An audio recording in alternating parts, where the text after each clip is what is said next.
Dans cette vidéo, nous allons parler sur le temps présent. Nous allons voir comment est-ce que le temps présent s'exprime. Aussi, nous allons voir comment est-ce que le temps présent se conjugue. Premièrement, parlant du temps présent, le temps présent est exprimé pour décrire l'action qui est réelle, l'action qui est régulière et aussi l'action qui est normale.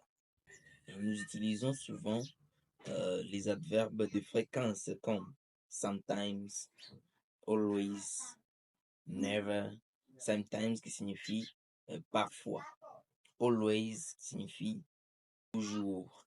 Nous avons never qui signifie jamais. Je vais donner un exemple d'une phrase là où nous allons trouver par exemple always. On a par exemple he always late. He always late.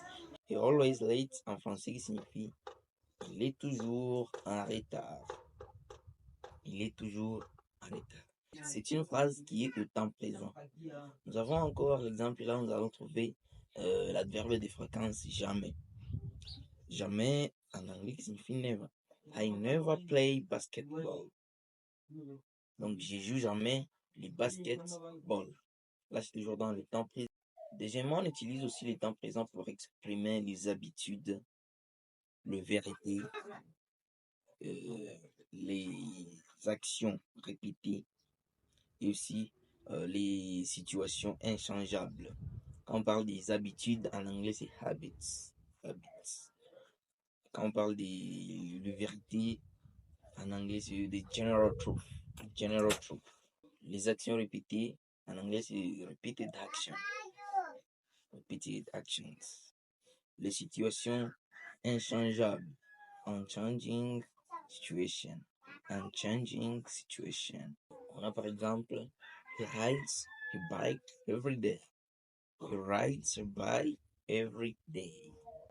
Signifie en français, il roule le vélo chaque jour. C'est une action qui se répète et c'est aussi une habitude. Ouais. On a encore par exemple, c'est une action inchangeable. Donc en anglais, unchanging situation. Unchanging situation. I work in London. I work in London. Je travaille en Londres. On a encore l'exemple de la vérité. Et en anglais, general truth. Beijing is a large city. Beijing, c'est une grande ville. Beijing, c'est une ville qui se trouve en Chine. Beijing is a large city. Beijing, c'est une grande ville. Troisièmement, nous utilisons le temps présent pour donner un conseil, pour donner la direction et aussi pour donner des instructions, par exemple. Ici, je vais donner seulement un exemple. Please practice English for 30 minutes a day. Practice English for 30 minutes a day. In French means pratique comme l'anglais 30 minutes par jour. C'est beaucoup mieux. Et c'est ce que je vais vous conseiller pour que vous soyez bon en anglais. Il faut toujours pratiquer même les 30 minutes pendant la journée. Ce sera mieux pour vous si vous voulez vraiment connaître l'anglais. Quatrièmement, le temps présent est utilisé pour exprimer les arrangements fixés dans le présent ou bien dans les futurs. On a un exemple.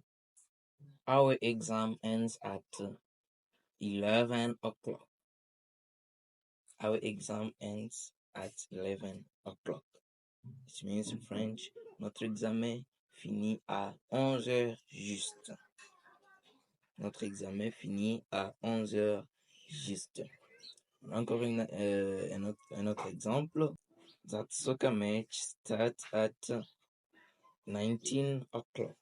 In French, it means ce match commence à 19 heures juste.